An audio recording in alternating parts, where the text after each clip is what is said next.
Hey, what's up, guys? And welcome to the Mystic Shot Podcast. I'm your host, We the People, and we're just going to jump straight into the podcast. Enjoy. Time for a true display of skill. Hey, what's up, guys? It's We the People here. First episode of the podcast. Right now, joining with me, we got Land. And we got Suburban. Hello. So, for the most part, I think this is pretty much our first episode. So we just gonna do a lot of intros, talk about the patch, like how we felt about last patch, how we felt about the changes for this patch, and just gonna get right on into it. So, me personally. I didn't play a lot of. I mean, I did play card games and stuff like that. Like I play Yu-Gi-Oh. I played a lot of Magic. I played a lot of. I played a little bit of Hearthstone. I played a little bit of Shadowverse. Not too much though. I liked it more for the artwork. But yeah, that's pretty much my TCG background for the most part. But Runeterra, I've been really enjoying it. I mean, for me personally, I don't know how many times you guys have made it to Masters, but I only made it to Masters once. I only made it, not last patch, but the patch before that. I made it to Masters. But yeah, but I really enjoy card games, honestly.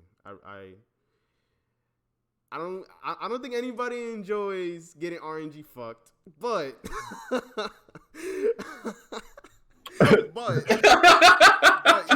Look at him, he's ready for it. I mean, it's something that happens in card games. I'm sure everybody knows it. But I think that really only happens like maybe 5-6% of the times in games. But the other 90, 96, 95%, it's pretty fun, honestly. So, yeah, that's pretty much me. So Suburban, what's up? What's up? A lot of people call me Swerve. Everybody on my stream usually just calls me Swerve. All my friends online call me Swerve. So if you can get used to that, that's fine. I'm an old man. I'm a lot older than I look. I don't know if you guys can tell. I started playing card games, Magic, obviously, discovered it, through a friend in school, middle school. I think I was in maybe 6th or 7th grade. One kid has a couple of different Magic cards in his backpack, and he pulls them out and they're all crumpled up and you're like, what is that? And then you got to be sleeved? I mean, amateur. Yes. This is what we're dealing with here. And then you learn about it and you get some cards for yourself through a friend or, oh, Mom, give me some cards or something.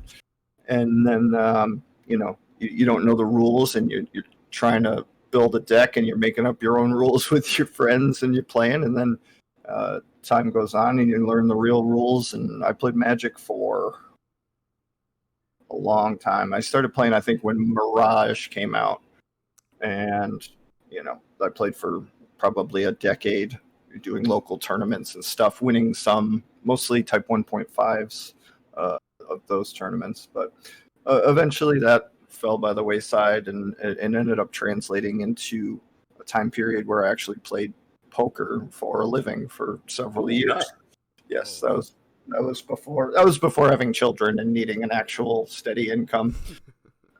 But did that. I ended up getting a real job, obviously, and I discovered an online card game called Shadow Era, which I played for a while. Played in some tournaments with that. I casted a few tournaments. I don't know if you guys have heard of it, but it's definitely, I've not actually heard of that one.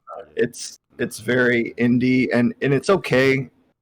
And maybe on another episode we can talk about it and the mechanics of the game, but it's okay. And playing online games with friends, ended up discovering League of Legends. That was also 10 years ago. Been playing since then. I suck.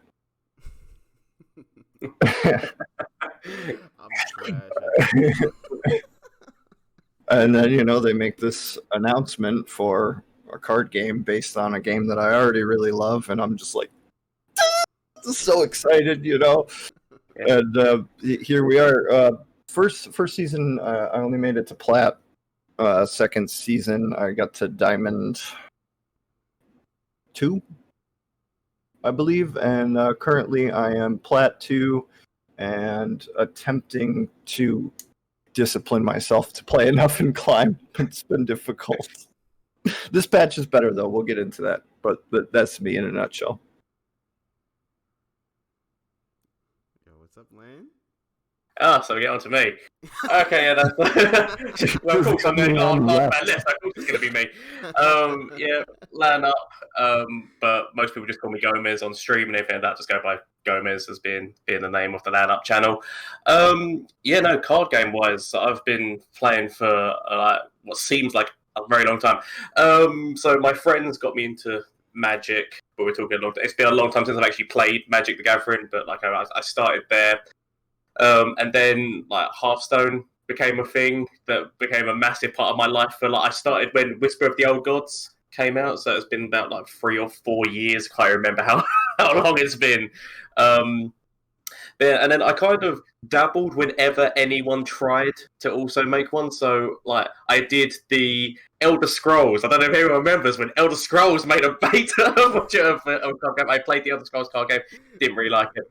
I played Gwent when Gwent first came out on beta. I played Gwent, which is the one from the Witcher series. Again, don't know if anyone knows. I actually love the game in the Witcher series. Like literally, you can go around in there and collect all the cards, and that actually became Geralt of Rivier's main quest for me. Is that he became the king of games? He forgot about the world. The world can go save itself. The king of games is more important in my rendition of the Witcher.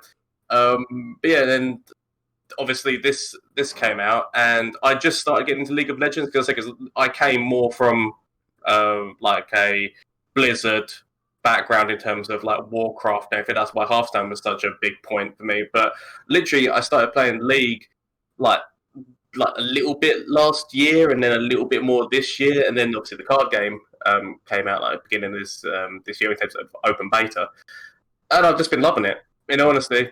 Loved it. When it was in open beta, I don't really think I tried that much on the ladder, but that's because I was more trying to get cards. So I can't remember how I placed it in open beta, but I know last season I got Diamond rank 1. So close. It was like just I was going for it. I couldn't get I done a Diamond 1 at the end. At this moment in time, I'm in Platinum 2, but that's because I've been more focused on just trying to do content and just making more comedy rather than trying to climb. That's the thing. That's what you're good at, maybe? Is that what? I don't know. I like to think it's what I'm good at. I try to be an entertaining man. I don't know, but some of the videos you be coming out with, and like I remember that video you posted on Twitter of you just getting straight RNG fucked. I was like, God damn. Good times. The monk, the solitary monk. Don't get me wrong. It was terrible. And I ended up posting it to Reddit and ended up doing quite good on Reddit as well. And just somebody commented saying see, look, this is why you should never use Remitter on a one cost minion. It's just because it can it's the chance that can make that happen. Yeah. But if you actually look at what was in my hand, if you look at what I had on board, it was the best choice at the time because I still needed to do that in order to get some life steal. But you know what? I would make that choice again in a heartbeat. If it happens again in the future, I would make that choice again in a heartbeat, just because the chance of it happening. Also, it was hilarious, and it made for a great moment on stream, like in terms of everyone had a good time. And so I can look back and I'm one of those players who more rather than because the problem that you see with most people is that they can become salty or anything like that. Like basically, if something bad happens to them, if they get screwed by RNG. They then get mad and they take that into the next match, and then misplays happen more because your mind is not where it should be. Yeah. Whereas if you just brush it off and just be like, ha, then you still keep that mental, like, kind of like, just, well, now this is a new game, forget about that. That's the past. So that's why I don't live in the past in terms of, because I know that some people can just make something like that then affect them later games on. That's all I'm saying. And Yep. personally, that's a friend of mine, when we play League of Legends and we're going serious mode and we're trying to climb, he always says you have to be untiltable. You cannot be tiltable. Words of the wise. Mm. Words of the wise. You can't if you let the littlest thing tilt you, you might as well just shut off the computer and just get off, because you're gonna make so many misplays that you're gonna be looking like. Because sometimes when you like edit your stuff and you're looking back on your plays, you're like, what was I thinking? Like, actually, what was I thinking? Like, how did I think that was gonna end up correct? Like, honestly. But it's like it's a rule that one of my friends, I remember saying at some point, like, he's talking about something completely irrelevant. He was just talking about life in general, but he was just like, he said something about the 5x5 rule, and it's something like, if something is not going to affect me in 5 years' time, then why should I spend 5 minutes worrying about it? Type thing. Like, if something's not going to affect me that long in the distance, why spend any time thinking about it and trying to be like worry, putting that on your mind? Not needed. Yep. I like that one a lot. That's good. Yeah. No, that's side that he said. Yeah. Nice. Yo, you guys got some A1 advice. A1.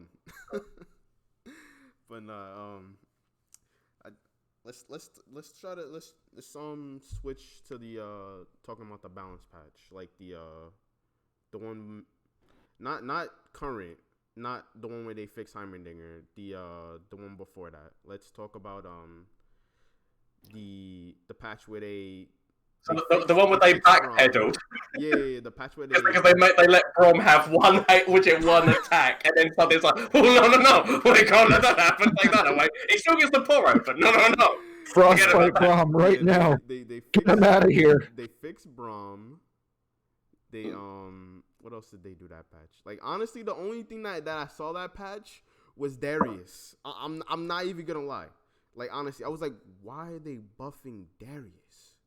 So you saw that. The reason why he got buffed is because he wasn't really getting played that much, so I can understand their reason for doing it. Because when you think about the time, Darius wasn't actually getting played a lot, and obviously then just an onslaught of the Darren, or like a Darius and Harrion became a thing. But as well in that patch, there was actually an Anivia buff as well, because Anivia went down in cost. Yeah. And that's why I seem to get on the ladder. It was a lot more what was called Bald Eagle, that was Brom and Anivia, which was just continuously bring back. So let Anivia die, then bring it back with Rekindler, and then just keep, like, you end up with a board of like 4 Anivias at the end, all leveled up, and then just damage. And as somebody who, like, I tried that deck and I didn't enjoy that deck. I don't know, if there's certain things I know, like, obviously there's people who will go and find like the top meta decks and they will play that, and that would just be their thing. Because the goal is just get up the ladder as quickly as possible. If I don't enjoy a deck, I can't play a deck, because if I'm going to be playing a deck for, let's face it, a long time, I need to enjoy playing. And like with decks like that, I just didn't enjoy them. So that's probably why you'll see me most likely never in the Masters range.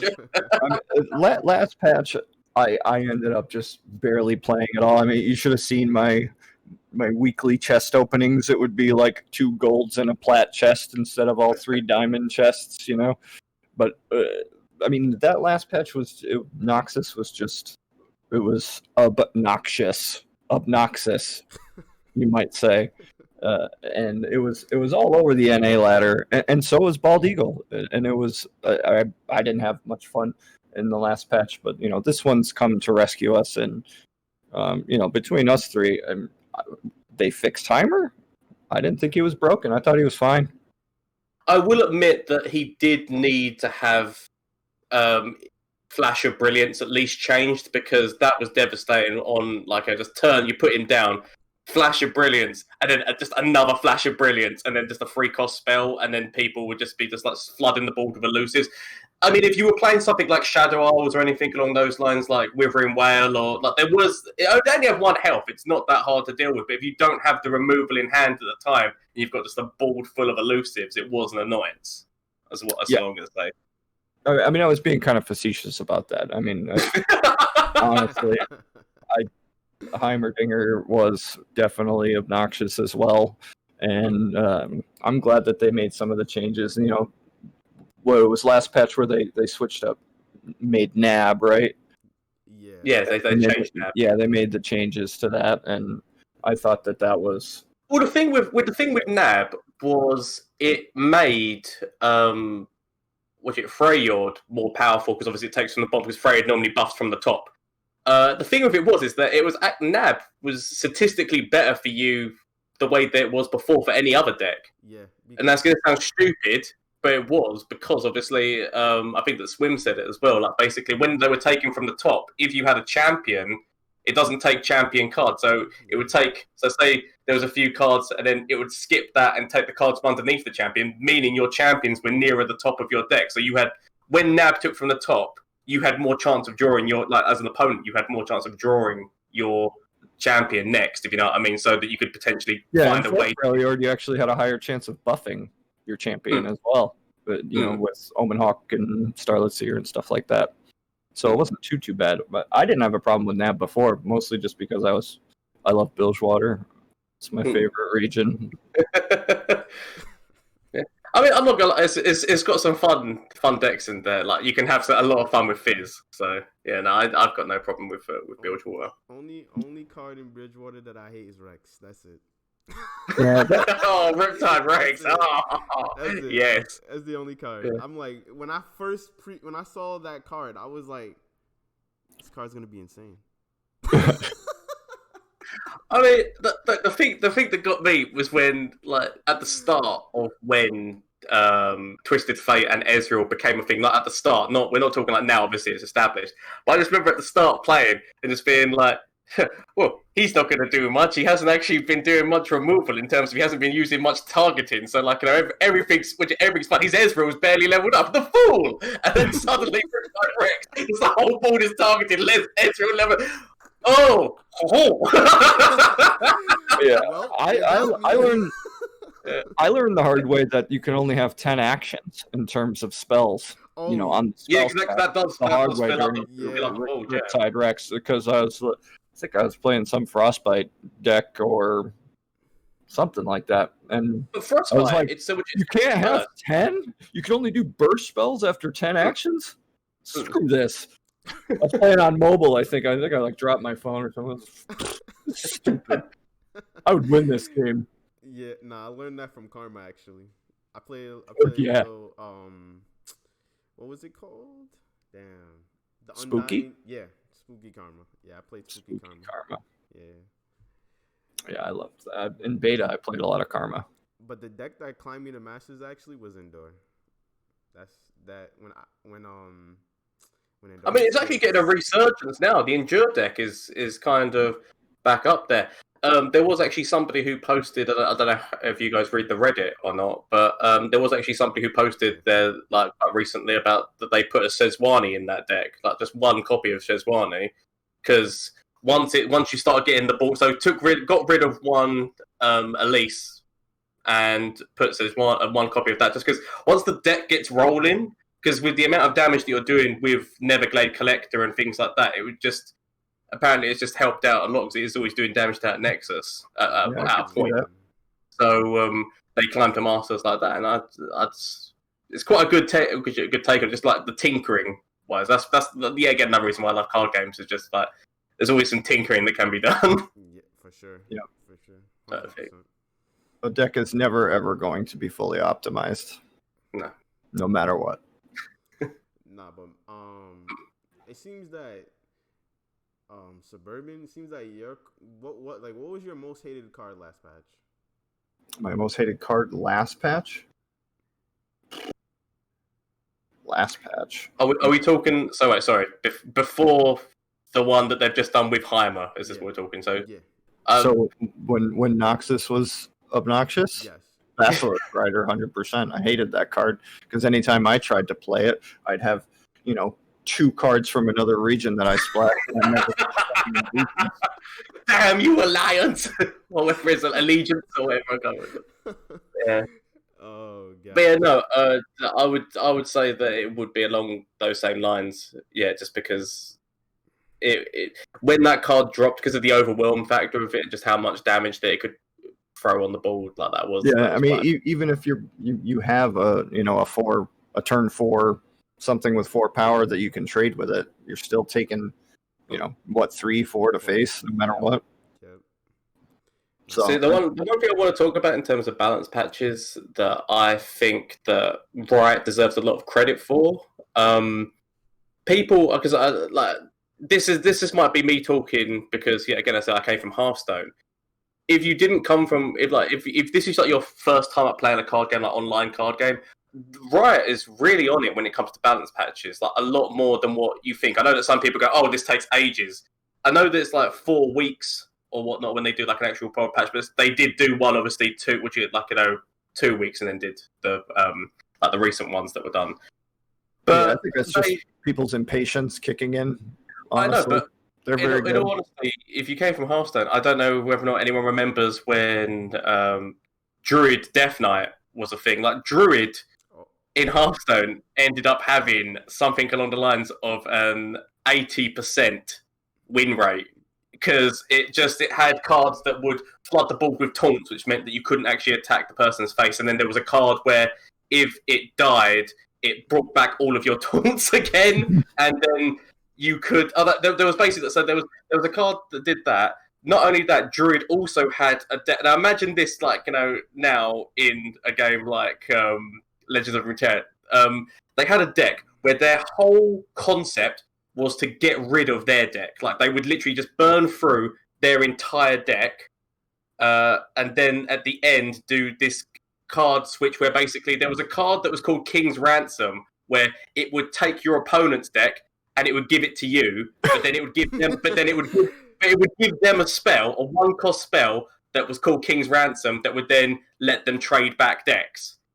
But there was a card in Druid I think it was actually because they've got neutral cards. I think it might have been a neutral card as well, but Druid had the ability to reduce mana cost of cards. This is the point, but it would basically put a copy of your enemy's hand in your hand. So they'd change decks and then play that card. So they got a copy of that card, which was King's Ransom. So if you swap back, they had a card that would swap it back. So literally, there was no. So you'd be playing. You'd have made a magnificent deck, and then this deck is just all about. Well, I throw out my cards, put defense up. So you can't tell me. Throw out all my cards. Here you go. Have no cards. Enjoy yourself. That was a deck in Hearthstone, and you know what?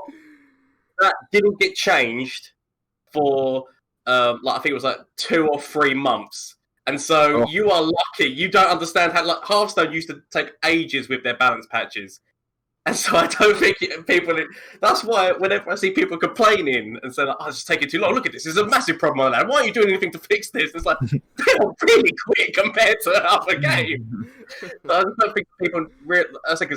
I do realize that some people are coming from not having a background in online card games, like they are, say, coming from Magic, or they're coming from players who have played League, wanting to, because it's the new way of seeing the characters they know and love, because obviously League's got such a massive fan base. So that's just my opinion on the matter. I come from a world where the cards were actually printed on paper. Oh yes, you can't download an update for that, honestly. And you go to your friend's house and they're like, "Are you playing that stupid deck? I'm leaving." Call my mom. Going home. I'm out. Yeah, no, for sure. I don't know. For me personally, I mean, I see you guys hate Basilisk Rider. Both of you guys. I mean, it wasn't annoying. I went before it just got nerfed a little bit in the latest one. It was just because whenever it was way too overtuned for a 4-drop. Well, it's combined with the rest of the deck, because obviously when you consider the fact, obviously, Darius is all about just getting that Nexus below 10. When you when you had it with Demolition, like Imperial Demolition and the Crimson Disciple, isn't it? Which I think is like where everyone went, like when that combination, where literally you do that combination and that was 4 damage to the Nexus. Like, I know it's been nerfed now, but yeah, there was a lot of things at Noxus that were just a little bit too strong. Just each part of that Darrowing deck or just Noxus in general was just a smidge too strong, and it just got overwhelming for lack of better words. Definitely. Well, all I was gonna say was that for me, my least favorite card, honestly, last patch was Disciple. I can tell you because literally, I really hate that. You're playing against Freljord and Noxus, and they get a turn 2 Disciple that lives for 7 turns, and you look at your Nexus health, and you're like, I'm at 7. Yeah. Huh? Yeah. It was You're crazy. like, when did this happen? Look at all the Make It Rains and Withering Whales in your hand, and you're like, come on. Yeah, because Withering Whale was terrible against that. You weren't helping yourself at all. Terrible. Whale was bad. Valfeast was bad. Make It Rain was bad. Yeah, it was. Like, you thought about vengeancing it. Yeah. Yes, you did. It's a big cost to pay. Big cost. You're like, is this worth? Yeah, no, that was the problem with it. It was never worth, and they always had something else that was going to do face damage. But we can move on. Noxus is better now. Oh yeah, no. In terms of what they've done now with the patch, the people who are going to argue about everything, because that's just like the way people are. You're never going to please everyone. So, but I think that the game does seem a bit more balanced now. I mean, like, obviously, because it's one of those things where you never know. They make changes, and then somebody just goes, there's always going to be somebody who's going to make a deck which is going to be like a little bit kind of meta-shattering type of thing. But that's just the same. That's just with every single card game. But I think that it feels a lot more balanced at the moment, especially Will of Ionia, which was just something which was, since the start of the game, has been a bit of a problem because of its cost, the way that it was. Like, I know that you still get to play that card, but it's cost the way that it was, and the fact that and well, it's not even it was a lesser vengeance because it's not getting rid of the meanie, it's putting it back in their hands so they can still replay it. So that's why it's cheaper than vengeance. But the fact that turn 8 or like if they've got mana store, they can just throw 2 of those out. It was just like 2 removals instantly type thing that they. Yeah, I feel like they went the wrong way with it with the nerf. I feel like they should have kept it at 4 and made it slow. I really, really think that would have kept the card in check far more. The interaction during combat, in the late game against an Ezreal Karma was too oppressive. I don't like that you can do it mid combat, and I feel the same way about Atrocity. Honestly, I feel like they could have kept They Who Endure where it was. I feel like it was Atrocity that the problem lied in, because you don't have many choices to have interactability against those cards, those combinations of cards like Will and Atrocity with They Who Endure, and that's where I think the problem lied. If they made those 2 cards slow, I feel like the balance would have been just fine as well. But Riot knows better than me. Will, I think, is in a fine spot still. I guess it's just personal preference for me. I like it being fast because it is a reactive spell. Like, in terms of if your opponent, like, because you need to remember that there is just turn 1 attack, and so like if your opponent's attacking, to have the ability to at least defend yourself. I do like it being a fast spell. I just think that it did need to cost just that little tiny bit more, so you couldn't throw as many out as quickly as was possible. So it obviously, everyone's going to have different opinions, but I do like what they did personally. Yeah, I think it's okay. And just as far as talking about nerfs in this game in general, I find that people just kind of go overboard with it. When a card gets nerfed, most of these cards are still good. You could probably play Darrowing and climb with it right now. The cards are just definitely more in tune. I mean, Shadow Assassin. Yeah, you can still it's okay, but cards get nerfed and people just run away and say, "Well, I'm not going to play that anymore."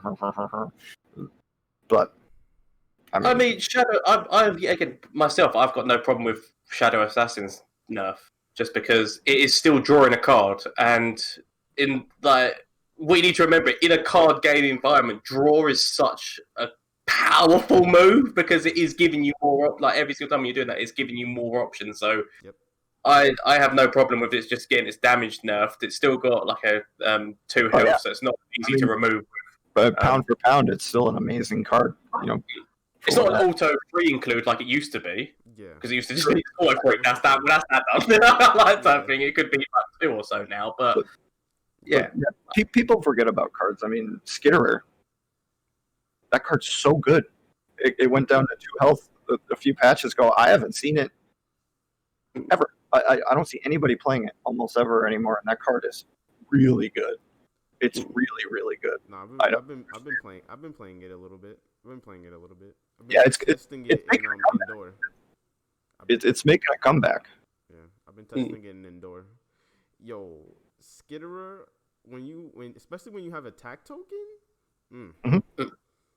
Yeah, if you got Spiderlings out, Skitterer is just even better. Just the things that card in particular can do is crazy, and that's one thing that I have to praise Riot for. Is there's a lot of cards like that.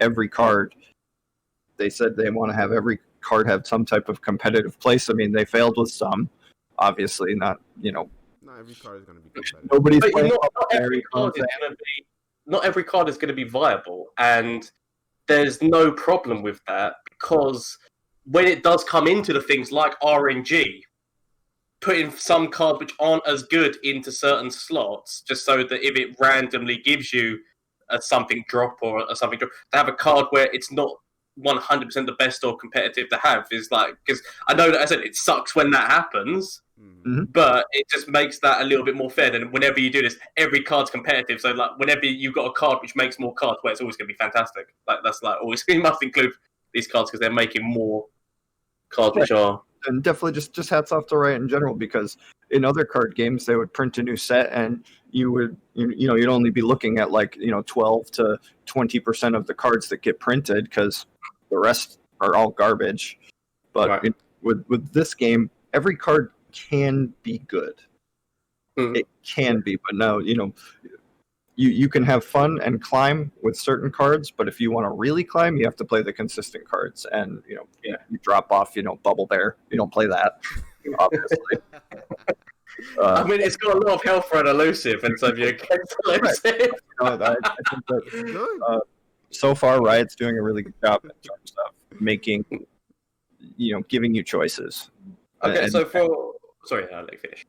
And I think, from the last patch where we were to this patch now, we're back to having healthy choices. Because 2 patches ago, you could play a lot of things. The meta was very vast, and you could make things work, and you had good choices to make in the game. Healthy choices. I don't know if that's the right term, but you had proactive and reactive choices that could have a strong effect on the game that you're playing with a wide variety of different lists that you were bringing to competitive play. And I think we're back there for the most part. We're getting there. The meta is good now. So just to take off of your point, what I was saying about just like the RNG about having cards which cost different things. So obviously Hearthstone has a lot of RNG in there, like a lot more than what Legends of Runeterra does. But so basically there was a card which it did actually have a use, because there was actually a deck which made good use of it. But there was a card that was a 5/5, but it had the death, what would be called last breath in this, but it was called death rattle in Hearthstone, of do 5 damage to all of your own minions. So basically, it had a lot of attack, but if it died, then if you had a board, your board was basically screwed. So the fact that was in there, so that when you sometimes was playing a card which was create a random whatever cost minion, then that comes up. It's like, well, my board is not going to survive long. I think so. And yet again, as I said, I know that sucks. I know that there's people who will argue saying that all RNG is terrible, but I said it's for moments like that. But as I said before the podcast, it makes for entertainment, watching, and it makes for like in tournaments, just that unexpected swing, and it makes things memorable.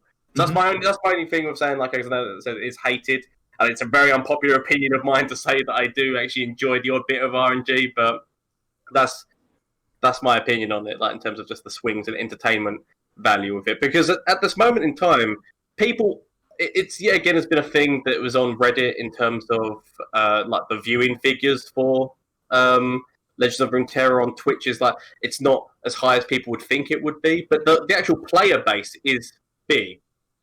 But then, like views, it's not as getting as many as people would think. And I know that this is not just; it's nothing to do 100% with that. There are actual other reasons for it. I don't know whether or not you guys have heard some of the reasons why people think that it's not getting as many views.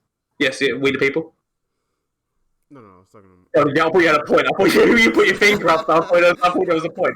But obviously, yeah, so one of the reasons that people think that it's not getting as many views is it's its own downfall in that because it is such a free to play game and because you can make a deck, you can find a meta deck and you can with relatively it's not the hardest thing to be able to get what you need to make that meta deck because it's that you don't have to watch like whereas before like in a game like Hearthstone, which is very much you've got to pay for those cards and it is a lot of money. It's a lot of money to be putting into that. Like so you want to see what you're putting your money into. So you're seeing people playing a deck and then you go, okay, right, so that's a good deck. So I'll put my investment into make it. So that's what I mean. I think that in a manner of speaking, don't get me wrong, I love the fact that it is a lot cheaper, and I hate like that's one of the reasons that I went away from Hearthstone. If I were to go back to Hearthstone now, I've been out of the game for at least 2 expansions. It would cost me a lot of money if I wanted to get myself in any way in a competitive way on that game. Whereas obviously, if a game like Legends of Runeterra, it wouldn't cost a lot. If I stepped away from it for a little bit, it would not take a lot for me to get back into it, but they're saying that could be one of the reasons why, because you don't have to watch to see a deck do good, because any meta deck that's currently on there, it's not hard to make, and then if it doesn't work, I'll try the next one. Yeah, it's simple to make budget versions of strong meta decks as well too, and the free to play model that they said they were going to come out with, they're sticking to it so far. I'm pretty pleased with it. I mean, like we have Targon coming out soon in a couple of weeks, and I have oodles of shards and wild cards. Oh, so many wild cards. So many wild cards. So much stuff stocked up for it. I'm just waiting. I'm just looking to see like, oh, this champion's good. All right, I'm just gonna get that. All right, I'm gonna get all of them. Good. I think I have 7 champion wild cards right now. Just sitting. It's same here. I've got enough to make 7 champions. The thing of it was, I don't know if anyone actually remembers in open beta, but they used to actually put a limit on how many wild cards you could buy. Like it used to be a weekly. You used to go buy 3. Was it 4? I thought it was 3 the limit was you could only buy 3 wild cards a week. So actually, at the beginning, it was limited. You were gated at the beginning, but the gates are broken now. Everybody, buy it all up. Anybody that has played and plays as much as we do, and plays a lot, is going to get rewarded and be able to keep up with the meta, and when new sets come out. So, but you could also jump into the game, I believe. I don't know. I haven't made an alt account or anything, but I think you could jump into the game now and be, climbing relatively simple. I mean, you don't even need champions to climb. So, I think, yeah, definitely. I think that it's a lot more easier to jump into a game like this than it would be. But it is. I say this, but again, it is in its like infancy. If you can think about it in terms of to a standard card game, in terms of how many cards are in the game, like it would be maybe one of those things where it would become harder and harder, like the more cards that get added, if you know what I mean. Yeah. So that's gonna be. We are at this moment in time in the dawn of this new age, so it might end up being harder down the line when more cards get added. And we haven't even talked about what the hell's going to happen at some point where there's just too many cards and they end up making like a wild or something like that, where cards get cycled out, but then they're still playable on like what was in Hearthstone known as wild, where they can still play every card, and then so they can cycle more new cards in, or they can make new reiterations of old cards. I don't know. Yeah. Like we haven't got anywhere near that stage yet, but it could happen. I feel like every card game eventually gets there. I know Magic definitely reached the pinnacle. Like they needed so many formats to actually do something with these. Yeah, like, what are we supposed to do with these cards? Like, we have so many cards. What are we supposed to do with them? And with Yu-Gi-Oh, they just recently did something about it, because being able to play cards from like 2008 with cards like now, it's like these cards are ridiculous. Like, but we don't even know what we were talking about back then. The problem with Magic, because it is you buy the cards, you can't make any kind of like in terms of like, you can't just say, well, now what we're going to do is, because those cards are quite powerful, we're going to reprint them or anything like that. Because then there's people who have collected like that. It is actually an investment for quite a lot of people in terms of like, I've got this, and there's only so many of them printed, so this is actually worth money. Like now, if I were to sell it, type of thing. So them going like if people are complaining, we'll just reprint some more. You can't, like, with a game like that, you can't just do that, because it does. There are people who have heavily invested into that game, because obviously Magic is like quite a money investment game in a manner of speaking. Yep. Definitely. Yep, I definitely bought fetches. I still have an EDH deck. I've been out of the game too far. You're speaking Greek to me right now. No, I played a little bit of. I don't know if you know about this format. It's called Commander. Really? Really? No. Nah, yeah. It was, well, with Magic, they split it up. Well, you was there for Modern, right? No. Okay. Well, I've been out of the game. I've been out of the Magic game a long time. This baby face bully your friend. I still dibble dabble in it.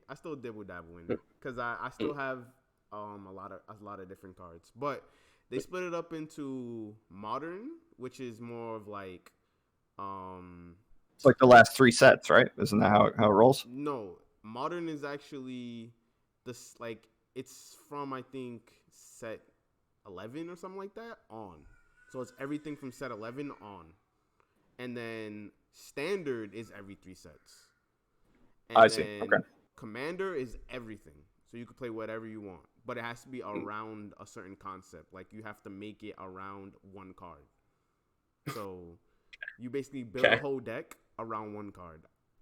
It's actually pretty fun. It sounds crazy. Trust me. It sounds incredibly crazy. But it's actually fun. I mean, that's it's building combo decks, right? You pull that combo off.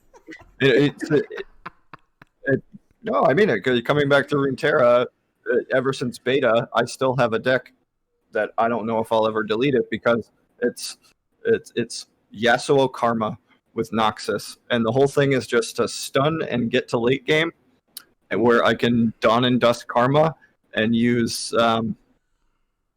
why can't I think of 4 damage axe?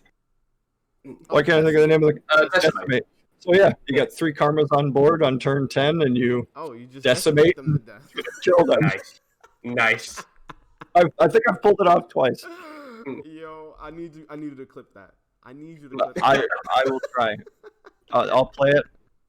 I'll stream. I'm streaming tonight, and I'll play it. I will. I promise.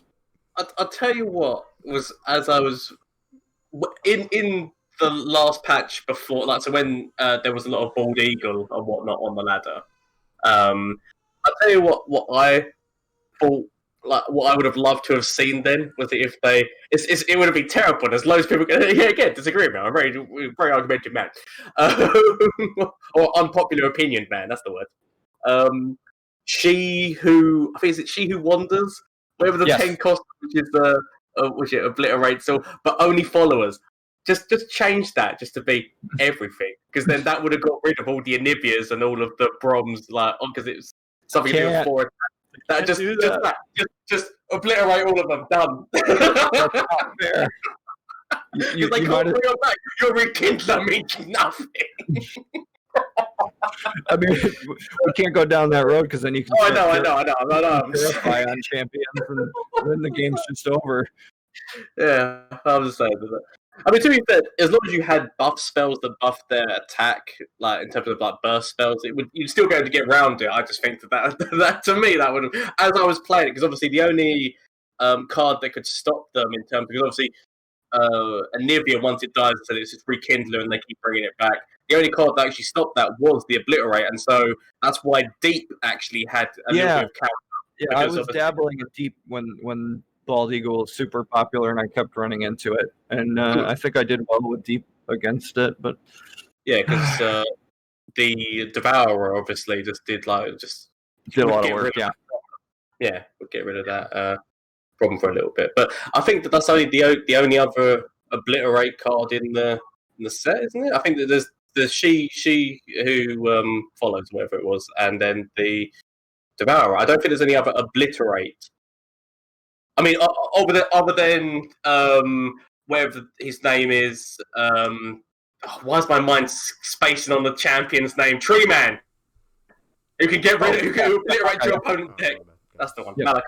Yeah, who obliterates the opponent's deck. I think in the future they're going to. I think Freljord's probably going to get another Obliterate where, if it's Frostbitten or something, maybe you get like a 6-mana slow spell. If target has 0 power, obliterate it. I think it's probably going to get that. Any obliterate spell has to it can never be burst. It's got to always be you've got a chance to react against it. I mean that's the reason why people hated Unyielding Spirit when it first came out. Is that Unyielding Spirit was a burst spell originally, and that was devastating in terms of value because it's literally just like put yourself forward for the trade and then be like, burst spell, there you go, you're done. Like it's like there was no way around. There used to be no way to stop it. I mean, obviously there was detain, recall, and I think again obliterate still worked, but so there's only very few. There's only like the one obliterate card that would have worked on it in terms of if you did a champion. But yeah, there was ways of dealing with it. You had to basically be Ionia was like the major thing which dealt with it in terms of play recall, or detain, as I said, from Demacia. Yeah. That's just my thoughts on that matter.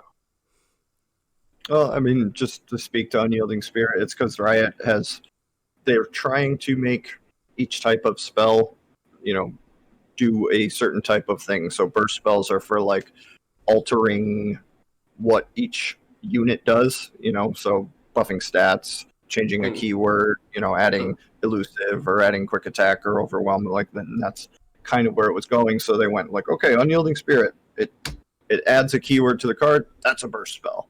And they realized that I mean, does anyone remember? Does anyone remember just like Unyielding Spirit in something and then just seeing Dusk Till Dawn, and then the copies that were made from Dusk Till Dawn didn't die because it made an exact copy. They had Unyielding Spirits, they don't die. So even though they had Ephemeral, they still wouldn't die at the end of the time. that was devastating. Like when you saw something with Fiora just make like 3 copies of Fiora that just wouldn't die, it's just like, okay, well this is done. Good day. It also works with Leveled Up Zed as well. Oh, yeah.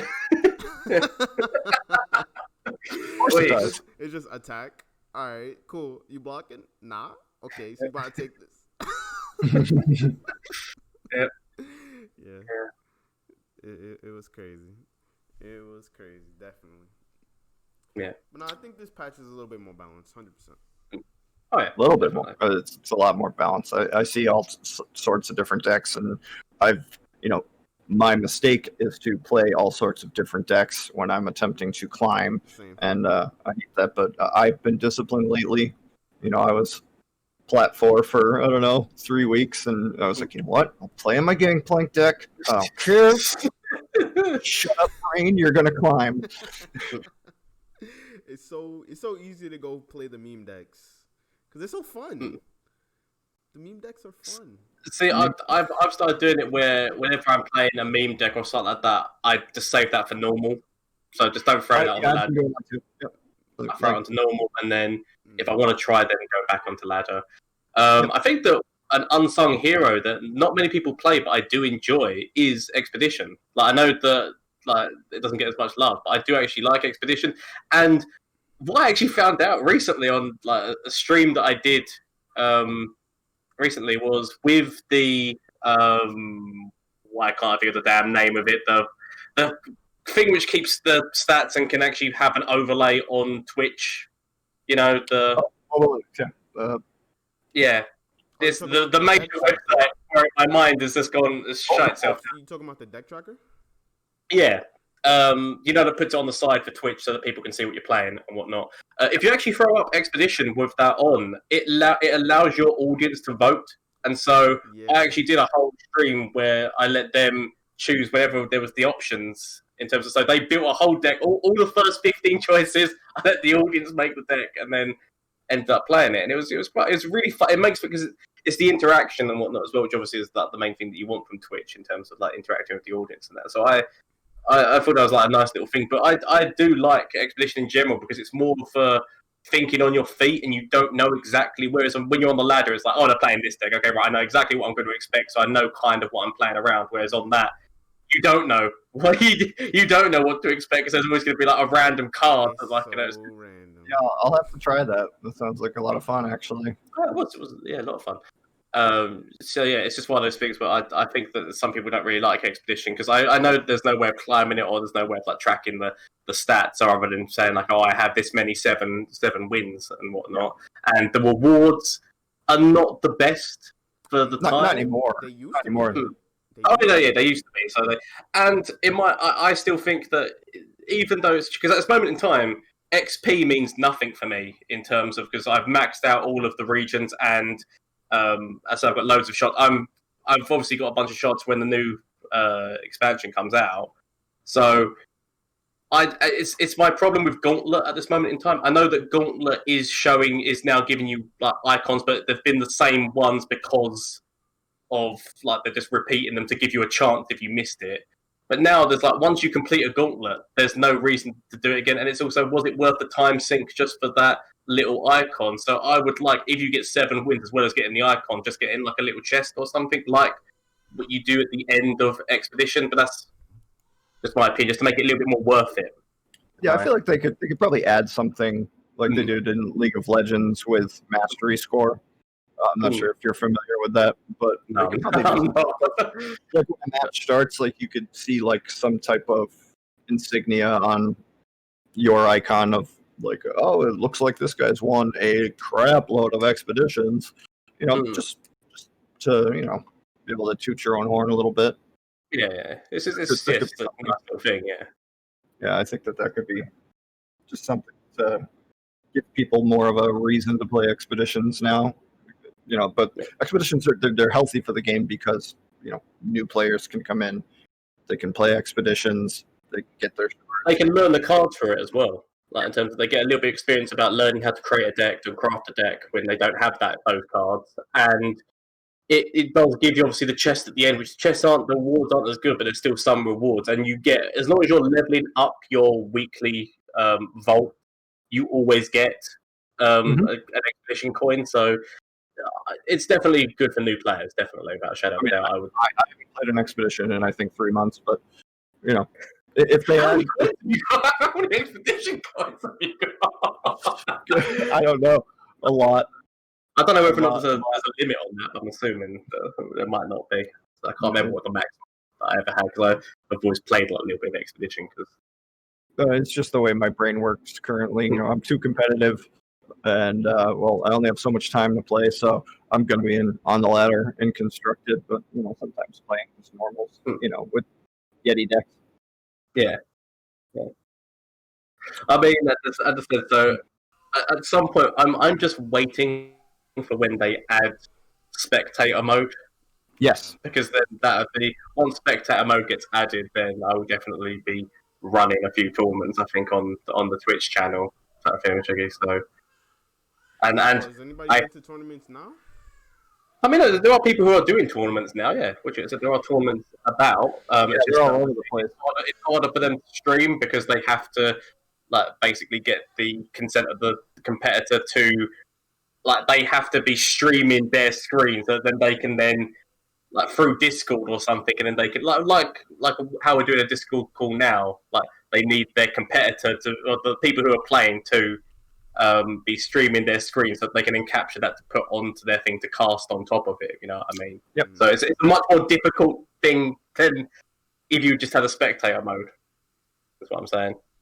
Yep, tournaments are going to be a lot more prevalent once that does come to fruition. You think this is gonna be? You think Runeterra is gonna be an esport, or probably I not? think that it's along with anything along these lines, any competitive thing. I think that you will see an esports. How big it gets is a different thing, but I think that there will always be any kind of competitive game, whether it be a competitive card game or anything like that. And I think that Riot really does like trying to push their esports, so it wouldn't surprise me. Yeah, I don't think there's going to be like seasons or anything like, like Magic, all the players would go on tour and they play all the tournaments and go through the circuit. I don't think there's going to be anything like that, but I do think there's going to be a series of tournaments and then possibly, maybe a yearly world championship, So something like that. like Hearthstone in that respect, like in terms of Yeah. like Hearthstone, where it's like they run tournaments and there's other tournaments which happen, which you then like however you place, you get points, and then you actually also get points when you get into Legends. If you get like top ranks, so like if you're in Masters and you get like rank 1 to say 20 or something like that, then you get points in that, and then they take all of those and tally them up, and like the people who get the most obviously get tournament invites when they actually run, when like Blizzard or it would be Riot would run its own tournament, they would get invites to come to play type thing. So it might go along those lines, whether it does or not. It's why I think we'll wait. Once the world comes down from the pandemic, and we can have the cons come back, TwitchCon and stuff, they'll probably end up doing tournaments at all those events. Yeah. Such as that. Yeah, so does anyone want to talk about, obviously, the Spirit Bloom, the recent event that came out? It's the first ever event for Legends of Runeterra. Like, does anyone want to talk about how they've dealt with the situation? Because I actually like the way that they've done it, personally. But everyone might have a different opinion on it. No, I feel the same exact way. I like what it is. I didn't personally purchase this one, just because the rewards are, aesthetically not really what I'm into. But when something else comes along, if it's in this format and I like what the rewards are, I'm definitely going to look into purchasing it. But I think it's a good idea. I think it's good for the game, because you can still play the event for free. You can still get stuff from it, just not all the good stuff. And it's good. I think it's a good model to have, and I think they should keep doing it moving forward. Yeah, same. I think it's a pretty good event. This is their first event. Everybody has to note that. That this is their first event on Runeterra. And I think they executed it pretty well, honestly. I like that it is just cosmetic is like the main thing you get from the pass in terms of, so it's not going to change what like any kind of play or anything like that. So that's the way. That's because it's one of those things where it's not like you have to. This is just if you want to, and it's helping support. Because at the end of the day, it's a free to play game, so they have to have some things in there which are going to get them some revenue and whatnot. Because you can't. You can't just run a business on just like giving away things for free continuously. So I've got no problem with it. You're not being forced to. And so if you like the game and you like, oh, that looks nice, I really want to have that as a cosmetic on top of my board or whatnot. I want to have that Guardian or that card back.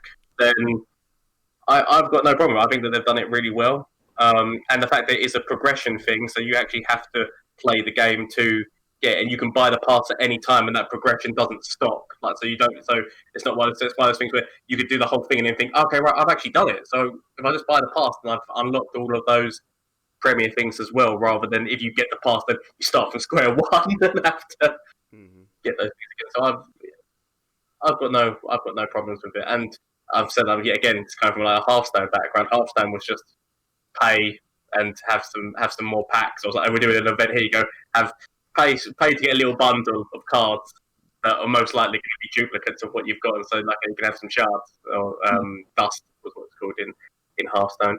But yeah, I'm ripping on Hearthstone a lot, but I played it and I enjoyed it. I'm not saying there's anything wrong with Hearthstone. People who enjoy Hearthstone, I love Hearthstone a lot. I will say that back in the very long day, they did actually have it where you would buy an expansion, so there was a story that they did. So I think it was, I can't remember the names of them right now, but there was one that basically had the Reno Jackson card in, and you had to buy that expansion and you had to play all the story missions in order to get those cards. But you couldn't get those cards if you hadn't bought the expansion. So all those cards were just exclusive to that. So you did have an advantage over other people, because if people didn't buy it, then they didn't have access to those cards. And when you consider the fact that would be fine if the cards were vanilla and like didn't really do too much, but when you have a card like Reno Jackson in his old form that was basically, he's in Wild now, his thing was, if your deck has no duplicates, heal yourself to 100%, like heal yourself back up to maximum HP. So if you are nearly about to die, your opponent's like, look at him, he's only got 1 HP. Let's do the fish. It's suddenly Reno Jackson, full health again. Oh no. Yeah. Well, I mean, you'd tell if it was a Reno Jackson deck anyway, because you'd just be saying, wait a minute, I've seen that card, that's a new card. Why am I not seeing any cards that are the same right now? You can tell a non-duplicate deck really quickly. Sort of thing, so. But yeah, that's what I mean. I like the way that it is, if you pay for it, or there's no, you don't get an advantage in the game by doing it. That's what I'm trying to say. Like, so it's only if you want to help support the game and you want some extra cosmetics that is the reason that you would pay for it. So yeah, I've got no problem with that, which is the same thing that's been going on for a while now in terms of like things like Overwatch and things like that, where you could buy crates in order to get more skins, or you can buy. I think the League is the same, isn't it? In terms of you can buy to get, like, you can put money in to get skins or whatnot, but it doesn't actually change it doesn't change the ability, like it doesn't change like what the abilities do or anything. Like, you're still on a level playing field with people who are just playing for free. yeah. You know what I mean, As long as events don't change the competitive aspect of the game, then we're going to be good. And yeah. everybody can be happy with that. Yeah. So I think I've done a good job of it. So are we gonna wrench it into expectations for the new expansion, new cards, new champions? Soraka. Yeah, new thing. But you guys should have more of a chance at knowing this stuff, because I think it's, having only played League a few times, obviously you guys get to know. So obviously I know what the new region is going to be like. You know, I'm actually surprised that if they are in fact going with Target. I know it's been leaked, but who knows if it's confirmed or not? Because I think there's only like 7 champions from League of Legends lore. That's what they need. Yeah. Honestly, like I made a little list of who I think they're going to put out. I think they're definitely going to have Leona. I think Pantheon is going to be a card, and Tarek 100%, Soraka 100%, and probably Diana in terms of those. But usually they come out with the last set that they released, they put out how many new keywords, so Scout, Vulnerable, Nab, Deep, stuff like that. I'm interested to see what kind of keywords they're going to put out, because in terms of it could be. You could play huge units right now, and if all they are is just a stat stick, for lack of better words, those cards mean nothing. Keywords are incredibly powerful in Runeterra, so that's what I'm interested in seeing the most. Obviously champion design is going to pique my interest as well, but the keywords that come out are going to be what's going to affect the meta in terms of constructed play, and that's what I want to see first and foremost. Yeah, no, I think that is the thing, is obviously, because then you start to see what you can mix it with, because you can mix between 2 regions. It's like, know what that keyword is and what it does, and then be like, okay, right, that now works with that, or that works with that. So it's going to be interesting to see because it's the same with every expansion. Again, talking about Hearthstone, they always, whenever they come whenever they come up with a new expansion, there's always a new keyword, and that's normally what the expansion is based around in that game. Obviously with this, when you add in a new region, there's going to be like new stuff going on in there. So I'm very interested to see what the keyword's going to be, just to no one's going to be happening. Yeah, I think Targon's probably going to play similar to Freljord, maybe, because it's like Targon is in Runeterra lore is like a mountain region, so I think defense and bulkiness is going to be something that comes in. I think that healing is probably going to be a lot more prevalent from Targon, and maybe granting tough to all allies. There might be a unit that you drop that grant tough to this ally for this turn or forever. Maybe, I mean, who knows? I think tough is going to be into play there, as well as healing, like Soraka and Tarek in League. They're both supports and healing champions, as well as Leona designated as a support defender. But they might twist that around because Nautilus,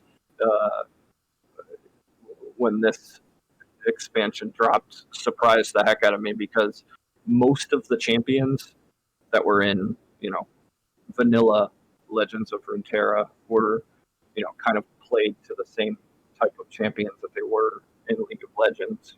Most of the marksmen had quick attack, and except for Callista and Ashe, obviously, and stuff like that. But they had that type of keyword associated with them, and they played similarly to how they would play in League of Legends. But Nautilus is definitely the outlier there, because you're like, he's a tank that is supposed to CC people in League of Legends, but in Runeterra, he's a 13/13 fucking fearsome. And, like, because of his CC in League of Legends, you're supposed to fear him, but it's not. I mean, he's a tank. They copied that bit. Right. but they kept him tanky. That Nautilus brings in Legends of Runeterra just it's not translated from League of Legends. So I could be way wrong in terms of defense being a big aspect from Targon. But we'll see. We'll see how it comes out. I'm interested. I think the biggest thing, honestly, the thing that I could see them definitely doing is Soraka somehow having healing in her kit. I can't see them making Soraka with I have a healing concept in her kit. Out for Soraka, level up and all. I mean, I want to hear them. But in terms of Nautilus, so what would you have preferred in terms of, obviously, when you say CC, I mean, I've seen some plays and whatnot, because obviously what he does is he can hook people in, and then you kind of gang up on that person. So yeah. you trying to say that what you would have preferred is champion a bit, to be a bit like Thresh, in that he hooks somebody, but instead of hooking a champion out of your deck, he hooks a champion out of the opponent's deck and puts them on board against him immediately. So it's like, you now belong to me against this 13/13. Good day, Israel. Good day. That'll be Blitzcrank. That'll be Blitzcrank if they make him in Legends of Runeterra. Hook something out of your opponent's deck. There you go. Blitzcrank better do that. Yo, imagine they come out, because they come out with like 2 champions. Or is it 2 champions or 1 champion? They did one. Yeah. They did one for every region. See, the thing with that is, are they going to do that with this? Now, my question for that is because they have said, obviously, that from this point, so it's going to be a new region, and then in 2 months' time, then they're adding new cards, and then 2 month region, add new cards. Maybe it'll be new region, and the new region is all that this is, and then in 2 months' time, that's when they add new champions. That is just speculation. Confirmed new champions. Oh, have they confirmed it? Oh, that's my fault. I didn't realize they'd confirmed it. Yeah, but I mean, if they follow the same cadence from when Bilgewater came out, we should be seeing a new champion for every region. But it's not confirmed. Have to wait and see. Yeah, I mean, is there any chat? So, just from a quick little look up, because I did a little bit of a look up, because like I said, I don't really know these regions and whatnot. I'm interested in Zoe. Oh, Zoe? And I have my reasons for this, because one of her abilities is like the passive spell thief, and I would love to see. So what I want to see with that, because obviously what it says is that whenever whenever an enemy champion casts a spell or whatnot, it drops a corresponding spell shard onto the floor. Blah blah blah blah blah blah. So what I'd like to see is her ability, her level up, be kind of like an Ezreal, in that. Whereas Ezreal's, whenever you target something, it's just whenever your opponent casts a spell, she levels up slightly, so that it makes your opponent think, okay, I can cast this spell, but I know that I am leveling her up in the deck type thing. So, do I do this or don't I? And then maybe That would be cool. her level up I'm not gonna ability lie, be. that would be cool. That would be. That's an level interesting concept. It would be very along the same lines of Fizz right now, I believe. Yeah.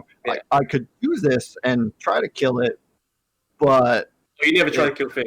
You never try to kill Fizz with a spell. exactly, You're better with challenge me as a spell. It's gone. It's gone, man. Solid gone. That's a bait. So, Don't target Fizz.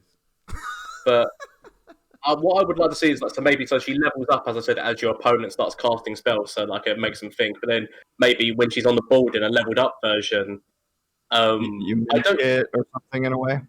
Well, no. Basically, whenever your opponent casts a spell, maybe it puts a fleeting copy in your hand. That's an I was Yeah. That's interesting in terms of just you cast it because then you think when she's on the board, crap, I can cast a spell. I'm giving that spell to my opponent. It's those kind of making you think plays that I would like to see. Well, as I said, whether or not it's going to be anything like that, it could just come out and be completely different. But I'm just saying that I would be interested in seeing a mechanic like that come out with a champion in terms of that. Then it makes your opponent think about what they're doing. Oh, I don't know. That's just cool. Yeah.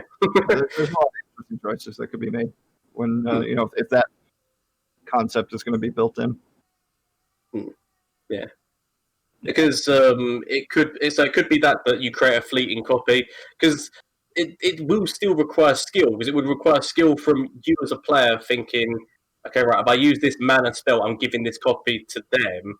So that means if they use it, then they're going to be down that much mana if they try to use it, if you know what I mean. Or I can give them this spell because it could be along the lines of there was actually a card. Yeah, again, I keep saying Hearthstone. There was a card in. You're going to beat that swear word out of all this, right?